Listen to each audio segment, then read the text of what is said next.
Hi, kids. My name is Doolittle. I don't know why my master calls me that.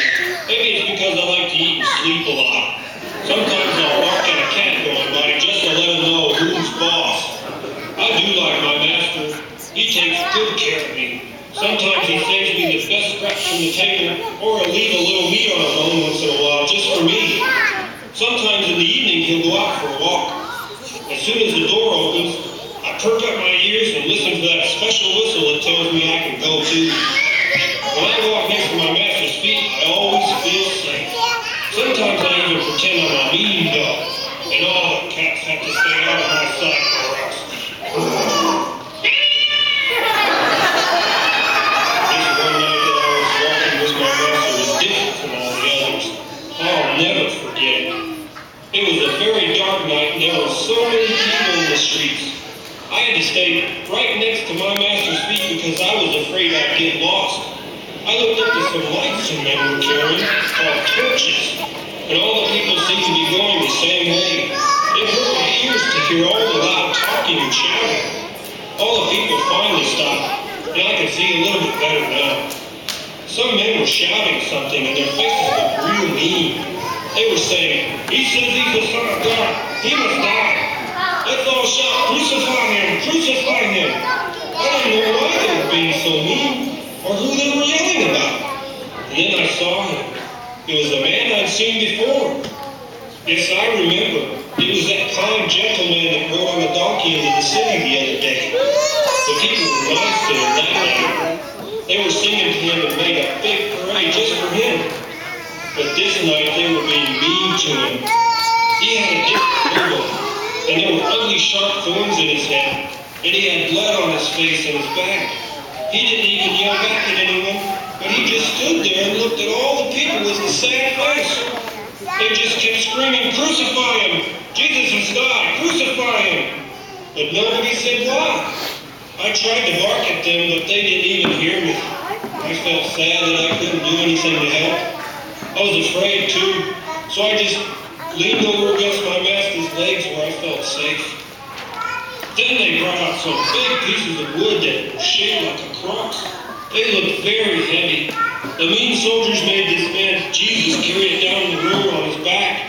He would have carried it as far as they wanted him to, and I could tell he was doing the best he could, even while the people were still yelling at him. But after a while, he just couldn't carry it anymore because his back was so bloody, and he was so weak from all the mean things they had done to him. The soldiers called another man out of the crowd to carry it the rest of the way, down the road and up a hill.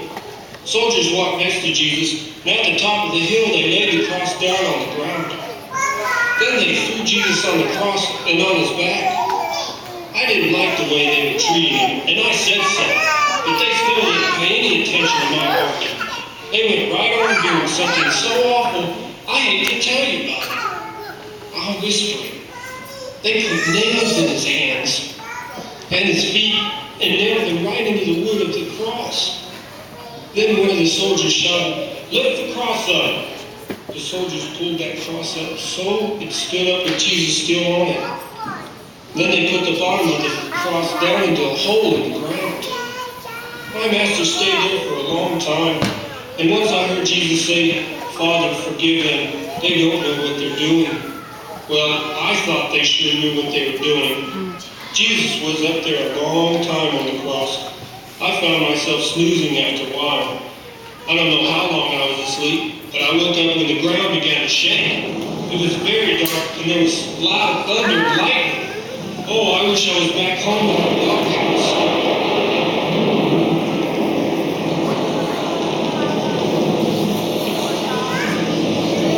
I found my master at the bottom of the hill.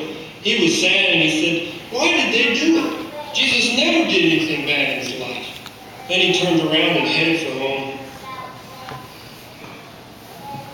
The long walk home was quiet now. I was glad my master walked slow. I didn't feel like hurrying. I just kept thinking of that kind man, Jesus, and those mean people had done something awful to him.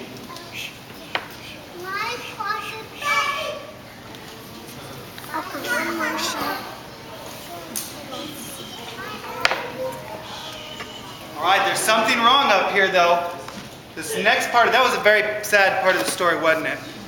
That they would crucify and do that to the Lord. But you know, he had to do that. Why? Because he didn't want us to die. He died for our sins, right? Somebody had to die for our wicked sins, didn't they? And Jesus did that. And it would be a very sad story if that's all that happened. He just died. But what comes next? What's the really good part of this story? He arose. So we need to move the stone, don't we? He came back to life. Yeah, that's right. Remember they laid him in a garden? Was it his tomb? No. It was a friend's tomb, wasn't it? And they put him in the tomb. And what happened on the third day? We just said it. He arose. And then, who came to try to find him to lay some flowers on his grave? Mary. Now wait, I'll finish the story, okay?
Who are you looking for? Sir, since you are the gardener, maybe you know. If you have taken Jesus somewhere, please tell me where you have laid him. I will take him away. Mary. Master! Oh, Master, it is you, Jesus. Yes, Mary. Go to my brethren and say to them, I'm going to my Father and your Father, and to my God and your God. Yes, Master, yes. I will go tell them right away. Hello, Mary. Oh, Peter! Calm down. You have been running, haven't you? Yes, I was looking for you and the others. I have just seen Jesus. Now, calm down. What do you mean you have seen Jesus? Do you mean you have seen him dead in his tomb? No, it's not like that at all. You see, I came to his tomb first thing this morning. Yes, go on. And Jesus wasn't in his tomb. Wasn't in his tomb? No, and I got so scared. I started to cry. And there were two angels in the tomb, Peter, and they asked me why I was crying. Yes, then what happened? Well, then I turned around, and Jesus was there. Only at first I thought he was the gardener. How could you think Jesus was the gardener? Well, I was crying so hard I could hardly see. Yes? Anyway, he asked me who I was looking for and why I was crying. And I told him I was looking for Jesus. And what did he say? Oh, Peter, he said my name, Mary. And it was then I knew. Oh, Mary, how exciting. You mean he is back from the dead? He is alive again. What a miracle. I know. And then he told me to come and tell you right away. Oh, Mary, what wonderful news. Jesus arose from the dead. He is alive. Where is he right now? I don't know, Peter, but I'm sure we can find him. Good.